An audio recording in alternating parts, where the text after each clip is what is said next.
तो नमस्कार और जय हिंद। शाहिद भाई, आज के इस एपिसोड में आप सभी का स्वागत है। आज के इस एपिसोड में हम बात करेंगे कि वेस्ट बंगाल में पिछले कुछ सालों से किस तरह से घटनाएं घटी हैं और जो वायलेंस का इंटेंसिटी और डेंसिटी दोनों इंक्रीज हुआ इनॉर्मसली। तो हम इस वीडियो के माध्यम से कोशिश करेंगे कि आपको बताएं कि किस तरह से ये सारी चीज़ें को रिलेटिव हैं एक दूसरे के।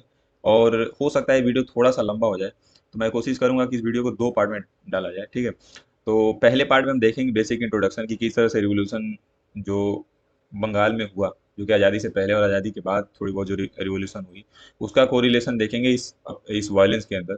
और दूसरा हम देखेंगे कि डेमोक्रेसी और पॉलिटिकल वायलेंस का कोरिलेशन क्या रहा है, कि कैसे एक दूसरे से ये सारी चीज़ें जुड़ी रही हैं। तीसरा हम कोशिश करेंगे कि पॉलिटिकल वायलेंस का इंडियन कॉन्टेक्स्ट में देखना कि अदर स्टेट्स और हमारे इंडिया के भी बहुत सारे स्टेट्स में किस तरह से पॉलिटिकल वायलेंसेस हुए हैं, उसको देखने की कोशिश करेंगे। उसके बाद हम तीसरा इसमें देखेंगे कि स्केल क्या है, इस वायलेंस का स्केल क्या है, इस वायलेंस की इंटेंसिटी क्या है, मतलब किस स्तर पे हो रहा है वायलेंस, या मर्डर हो रहा है, या बहुत सारी चीज़ें जो घटती हैं ड्यूरिंग द वायलेंस, वो देखेंगे। तीसरा हम देखेंगे पॉलिटिकल वायलेंसेस का ब्रीफ हिस्ट्री, जो इसमें किस किस तरह से घटनाएं घटती हैं, किस किस तरह से घटनाएं घटते घटते, लाइक जैसे आपको मैं बताऊं कि कैसे 70 के दशक में लेफ्ट पार्टी और कांग्रेस के बीच में रहा, फिर उसके बाद टीएमसी और फिर लेफ्ट में रहा जो राइवलरी थी, पॉलिटिकल राइवलरी। उसके बाद किस तरह से फिर टीएमसी और बीजेपी के बीच में जो राइवलरी अभी करेंटली चल रही है, तो कैसे ये बहुत सारे वायलेंसेस का कारण बनते जा रहे हैं। तो हम कोशिश करेंगे इस वीडियो के माध्यम से कवर करें। फिर उसके बाद देखेंगे कि इसको इस वीडियो के नेक्स्ट पार्ट में देखेंगे, जो कि दूसरा पार्ट आएगा, उसमें ड्राइवर्स कौन है इस वायलेंस के, कौन इसको चला रहा है और इसके रूट कॉजेज क्या है जिसकी वजह से बहुत सारी चीजें हो रही हैं। उसके बाद देखेंगे कि बंगाल एक यूनिक केस क्यों है इस सब में, डेमोक्रेसी और पॉलिटिकल वायलेंस का रिलेशन क्या है, ठीक है। तो डेमोक्रेसी और political violence they are inseparable, मतलब मैं आपको इस थोड़ा बहुत इसका कॉन्टेक्स्ट देना चाहूंगा, इसको एलिबरेट करूंगा कि जैसे जो भी डेवलपिंग कंट्रीज हैं उनमें मोस्टली देखा गया है, जैसे कि एशिया के जो भी डेवलपिंग कंट्रीज हैं, अफ्रीका के डेवलपिंग कंट्रीज हैं, वहाँ पे पॉलिटिकल वायलेंसेस के बहुत ज़्यादा स्तर पे होती हैं पॉलिटिकल वायलेंसेस। दूसरा, ये जरूरी नहीं है कि डेवलपिंग कंट्रीज में ही ये सारे वायलेंसेस हों।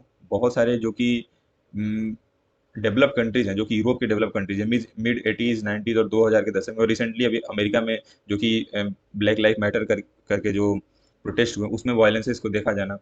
उसके बाद यूरोप के बहुत सारे देश, जर्मनी, फ्रांस, यूके, इन सारे देशों में भी कम्युनल वायलेंस हो गया, राइट्स हो गया, बहुत सारी पॉलिटिकल वायलेंसेस देखे गए हैं। और जब हम इन सारी चीज़ों में देखेंगे तो हमें पता चलता है कि बहुत सारी चीज़ें एक दूसरे से जुड़ी हुई हैं। तो जो डेमोक्रेसी और पॉलिटिकल वायलेंसेस हैं, ये एक दूसरे से इनसेपरेबल हैं, इनको कभी हटाया नहीं जा सकता। इसका रीज़न ये भी है कि पावर के चक्कर में बहुत सारे लोग बहुत सारी गलत कदम उठाते हैं, किसी चीज़ से इन्फ्लुएंस होकर बहुत सारी चीज़ें करते हैं, इनॉर्मसली देखा गया है रिसेंट सिनेरियो के हिसाब से। और जो रियलिटी ऑफ वायलेंसेस है ना, इसमें बहुत सारी चीज़ें आप देखने को मिलेगी। पहली चीज़ है कि स्टेट में मोनोपोली लाना, मतलब जो भी रूलिंग गवर्नमेंट है या जो भी वहाँ पे अपोजिशन में भी है, वो चाहेगी कि हमें गवर्नमेंट में आना, उसे अपने अपने आप को स्थापित करना, जिसके कारण वो माइट भी बैकएंड में बहुत सारी चीज़ें करती हैं, जो कि सप्रेशन ऑफ मूवमेंट से लेकर बहुत सारे वायलेंसेस किए जाते हैं। कोई अगर आपके किसी पार्टी या किसी रूलिंग गवर्नमेंट के खिलाफ आप कुछ अपोजिशन में सवाल उठाएंगे, तो आपके प्रति मूवमेंट जो भी आप करेंगे उसको दबाने की सरकार के द्वारा कोशिश परस्पर की जाती हुई आई है और आगे भी होती रहेगी। दूसरा, इसमें देखेंगे कि जो पॉलिटिकल वायलेंसेस हैं, उनका रिलेशन जिस तरह से रहा है, उसमें कैसे लोगों को पहले धमकाना, फिर उनको मारना और फिर उसके बाद उनको अपनी तरफ करना। क्योंकि लोग जब डर जाएंगे, लोगों को आप डरा देंगे, फिर उसके बाद लोग असमर्थ महसूस करेंगे, तो अल्टीमेटली जो रूलिंग गवर्नमेंट होगी उसके तरफ आपका झुकाव आ जाएगा। फिर इसमें आगे बढ़ते हम देखेंगे कि distinct form of criminal violences किस तरह के हुए हैं। तो मोस्टली पाया गया कि बूथ कैप्चरिंग से लेके उसके बाद जो कि किसी इंस्टीट्यूशन पे कब्जा करना, किसी इंडस्ट्रीज पे वायलेंस करना, या बहुत सारी चीज़ें ऐसी देखी गई हैं। तो इस पार्ट में मतलब हम समझने की कोशिश करेंगे कि किस तरह से जो डेमोक्रेसी है और पॉलिटिकल वायलेंसेस है वो कभी एक दूसरे से अलग नहीं हो सकती। समय समय पर हर जगह पे घटनाएं घटती आई हैं, और बहुत सारी चीज़ें ऐसी पास्ट में भी देखी गई हैं जिसका जो भुगतान है हम आज भी कर रहे हैं। अब हम देखेंगे इसमें कि किस तरह से पॉलिटिकल जो वायलेंस है उसका इंडियन कॉन्टेक्स्ट में क्या रिलेशन रहा है। तो अभी मैं एनसीआरबी की रिपोर्ट पढ़ रहा था। एनसीआरबी की रिपोर्ट में most of the political violences जो हुए हैं, जिसका मोटिव पॉलिटिकल रहा है, उसमें टॉप नंबर पे वेस्ट बंगाल है, followed by UP, Bihar, and also I was surprise to see Madhya Pradesh into this. NCRB की रिपोर्ट में आप देख पाएंगे कि जो कॉमन एपिसोड्स इन इंडिया, हम देखेंगे कि स्केल ऑफ वायलेंस क्या है, मतलब कि वायलेंस की इंटेंसिटी क्या है, वायलेंस किस स्तर पे हो रहा है, वो हम देखने की कोशिश करेंगे।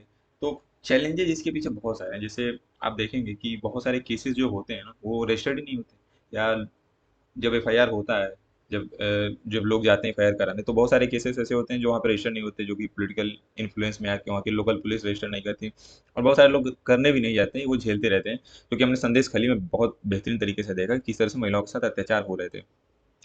मेजरली पॉलिटिकल इन्फ्लुएंस ही देखा गया। एनसीआरबी की भी जो एफिशिएंसी है वो देखी गई है कि बहुत लो रही है। बहुत सारे केसेस को रजिस्टर नहीं कर पाना एक तरह से उनके लिए बहुत बड़ा ड्रॉबैक रहा है डाटा को कलेक्ट करने में।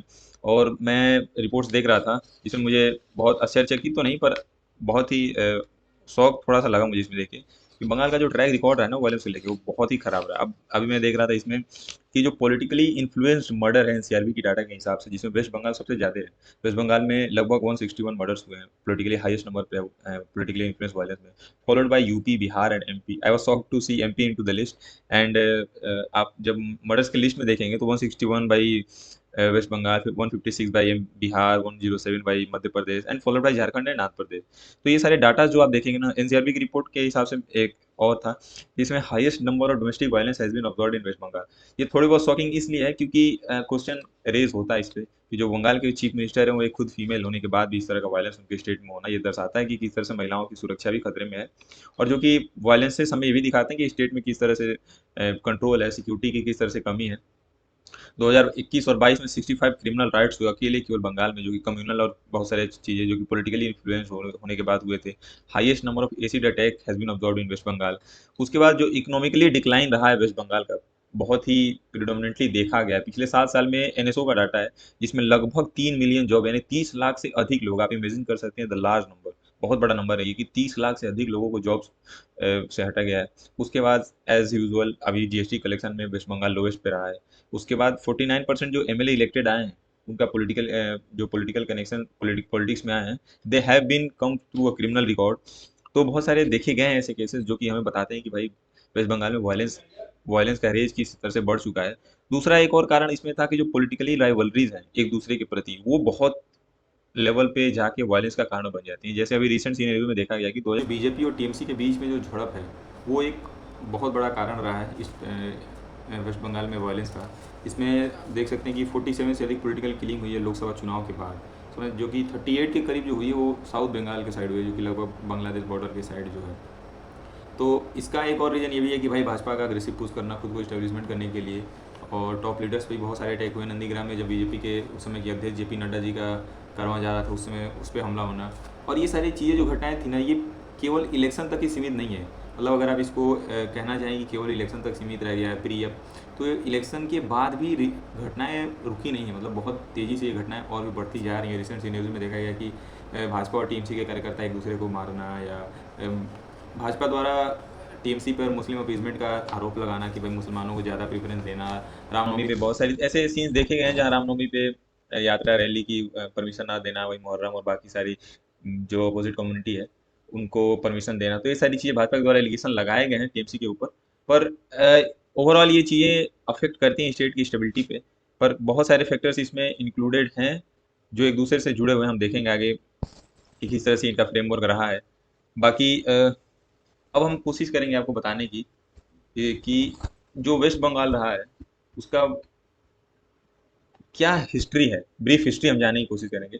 किस तरह से वेस्ट बंगाल में वायलेंस का और उत्पत्ति किस तरह से बेसिकली हुआ। तो जो प्री इंडिपेंडेंट से जो एरा था ना, प्री इंडिपेंडेंट से पहले, आज़ादी से पहले बंगाल जो था वो प्रीडोमिनेंटली था एक्टिव किसमें, हमारे स्वतंत्रता सेनानी में, हमारे देश को आज़ाद कराने में। आप अगर लिस्ट उठा के देखेंगे इसमें वेस्ट बंगाल के सबसे ज़्यादा रिवोल्यूशनर मिलेंगे जो कि रिवोल्ट करते थे, क्रांतिकारी जो हमारे देश के आज़ाद करने के लिए थे, followed by Maharashtra and Punjab. तो एक रिवोल्यूशनरी ग्राउंड हमेशा से ही रहा है वेस्ट बंगाल। 1905 में पार्टीशन के बाद का जो वायलेंस हुआ, उसके बाद ग्रेट कलकत्ता वायलेंस जो कि 1996 में हुआ, और पीजेंट अपराइजिंग जो कि तेभाग मूवमेंट हुआ 1946 से 1947 में, जिसमें जो पीजेंट्स थे जो कि जो गरीब किसान थे उनके फेवर में जो रिवोल्यूशन हुआ। और पोस्ट इंडिपेंडेंस में जो नक्सल रिबेलियंस ग्रुप हुए जो कि लेफ्ट के द्वारा फंडेड थे, जो नक्सल जो माओवादी ग्रुप का ऊपर उठना बंगाल को डिस्टेबलाइज करने में एक और बहुत इंपॉर्टेंट रूप से हाथ निभाया है। उसके बाद पोस्ट इंडिपेंडेंट के बाद लगभग देखा गया कि 20 सालों तक जो कांग्रेस थी वो वेस्ट बंगाल में रूल कर रही थी, Congress government led by Congress.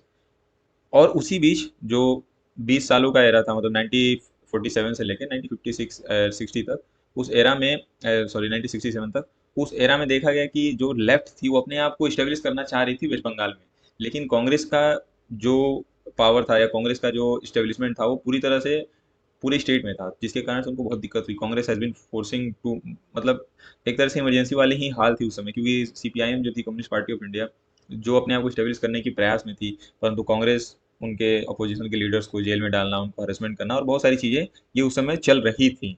और उसी के सिलसिले में सैनवारी मर्डर जो हो जाता है 1970 में, किलिंग ऑफ हेमंत बासु जो कि ऑल इंडिया फॉरवर्ड ब्लॉक के हेड थे, उनका मर्डर हो जाना। तो ये सारी चीज़ें गन कल्चर को और ज़्यादा प्रमोट कर रही थी डे बाई डे, और देखा जा रहा था कि कंटिन्यूस बेसिस पे वायलेंस की इंक्रीजमेंट हो रही थी। फिर 1972 में चुनाव होता है और कांग्रेस भारी बहुमत से वेस्ट बंगाल में आती है। और उसके बाद कांग्रेस अपने पॉलिटिकल पावर का, क्योंकि सेंटर में भी कांग्रेस थी उस समय, इंदिरा गांधी की सरकार थी, और उसके बाद सेंटर के पावर का, अपने मसल पावर का और पुलिस का बेहतरीन तरीके से मैनिपुलेट करके स्टेट को डिस्टेबलाइज करना। डिस्टेबलाइज इन सेंस कि अपोजिशन लीडर्स को कोई आवाज़ ना उठाने देना, या वो कुछ बोलना चाह रहे हैं तो उनको वहाँ से डिमेंटलाइज करना, ताकि वो कुछ अपोजिशन में बोल ना पाए उनके खिलाफ। तो ये सारे बहुत ही वाइडर स्प्रेड में देखा जा रहा था कि ये फैल रहा था। और 1972 से 1977 तक कांग्रेस ने अपोजिशन को बहुत दबाया, उनके फ्रीडम के साथ खिलवाड़ किया, बहुत सारी चीज़ें हुई उसके बीच। फिर 1977 में चुनाव होता है और असेंबली इलेक्शंस में कांग्रेस जो थी वो हार जाती है। कांग्रेस के हारने का एक मेजर रीज़न ये भी था, not because of state politics but because of centre politics, जो कि केंद्र सरकार द्वारा, उस समय की इंदिरा सरकार द्वारा जो इमरजेंसी लाई गई, उसके कारण बहुत सारे जो वोटर्स थे वो नाखुश हो चुके थे। बाकी स्टेट में भी बहुत सारे जो पॉलिटिकल लीडर्स थे उनको जेल में डालना, तो उनके चाहने वाले they had voted against them. उसके बाद 1977 में कांग्रेस का सुपड़ा साफ हो जाता है और फिर आती है वहाँ पे सीपीआईएम, जो कम्युनिस्ट पार्टी ऑफ इंडिया थी। सीपीआईएम जब आती है, उसका भी कोई रोल मॉडल ऐसा नहीं था कि they had work so far differently from Congress, they had follow their path but their own way. की एरियाज पे उन्होंने बहुत मेजरली फोकस किया, ग्राउंड लेवल पे, रूरल लेवल पे, पंचायत पंचायत को इम्पावर करना, ताकि उनका ये मानना था कि अगर ग्राउंड लेवल पे हम अपनी पकड़ बना लेंगे, तो ग्राउंड लेवल पे जब हमारी पकड़ होगी, जो लोग हमें ग्राउंड लेवल पे हमारे साथ हो जाएंगे, पंचायत के लोग हमारे साथ हो जाएंगे, तो हम स्टेट लेवल पे अपनी अपनी मोनोपोली स्टैब्लिश